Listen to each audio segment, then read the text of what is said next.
Nous continuons donc le Likutei Etzot, des conseils de Rabbeinu, et nous en sommes à la nourriture. Qu'est-ce que la nourriture vraiment a une telle importance, au point que Rabbeinu, comme on l'a dit précédemment, on parle abondamment. Tout ça pour nous dire,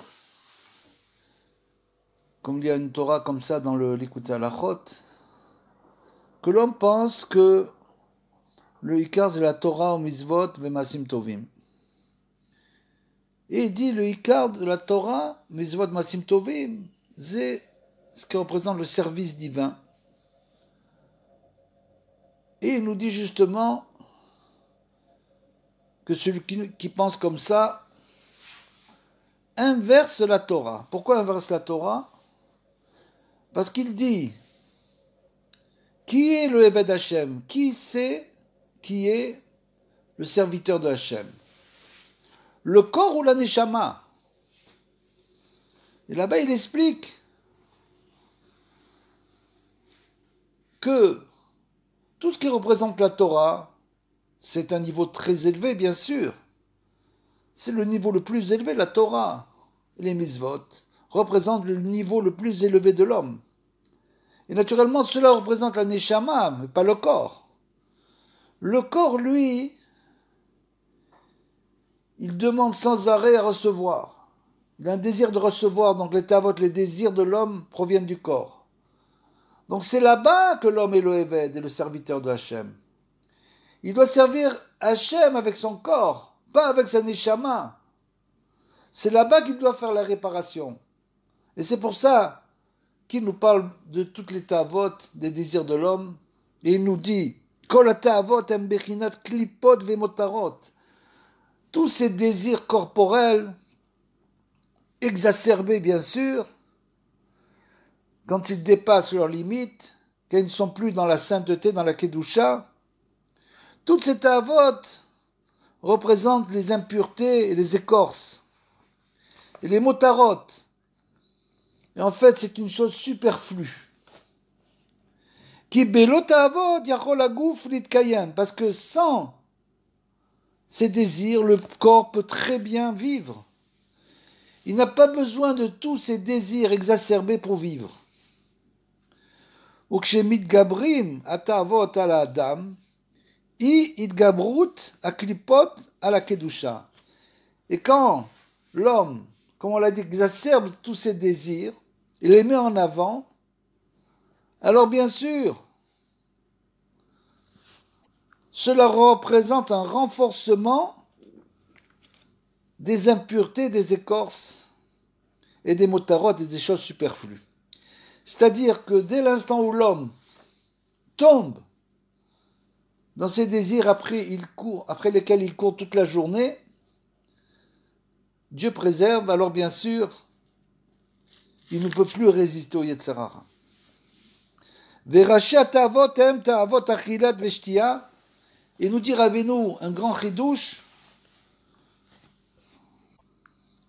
que le fait de manger, de boire, vient en tête des désirs de l'homme. C'est la ta'ava la plus forte. Parce que bien sûr, on mange et on boit tout le temps. Donc, l'homme peut très bien tomber, a du mal à gérer. Il a du mal à gérer exactement comment manger, quelle quantité, etc. Et donc, c'est ce grand chidouche, que le fait de manger est une chose sur laquelle nous devons travailler. Chez Kol HaTa'avot Nimshachim Acharehem, et il nous dit Rabbeinu que tous les désirs de l'homme dépendent de la manière dont il mange. C'est la base en quelque sorte des désirs.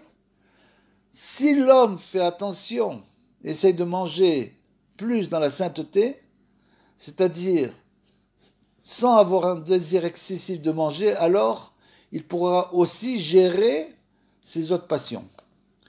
Ukeshehem mitgabrim mamshichim et adibur legalut. Et quand cette passion-là se renforce sur l'homme, alors bien sûr, ses paroles tombent en exil, ça veut dire quoi, tombe en exil?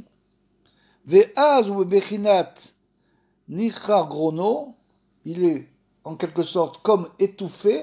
Pourquoi? Ve'no yachol edaber shum dibour lifnei Hashem itbarach. Il ne peut plus du tout parler devant Hashem itbarach. Et c'est la raison pour laquelle nous avons du mal à faire Idbo des doutes, parce que parler devant Hashem itbarach, c'est une chose difficile. Nous sommes bloqués à l'intérieur.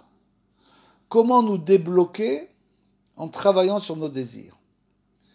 C'est comme ça qu'on se débloque. Il faut toujours vivre pshitut v'tmimut, c'est-à-dire qu'il faut vivre de manière simple. Il ne faut pas chercher sans arrêt des nouvelles choses dans notre vie, des nouveaux désirs sans arrêt, et vouloir ça sans arrêt. Il faut réfréner nos désirs et tout commence par la nourriture. Et la réparation de cela, c'est quoi? Atanit, le jeûne. C'est-à-dire que le jeûne, en quelque sorte, bien que Rabbeinu ne conseille pas aux gens de jeûner, bien sûr, il dit que dans notre génération, on n'a plus ce niveau-là.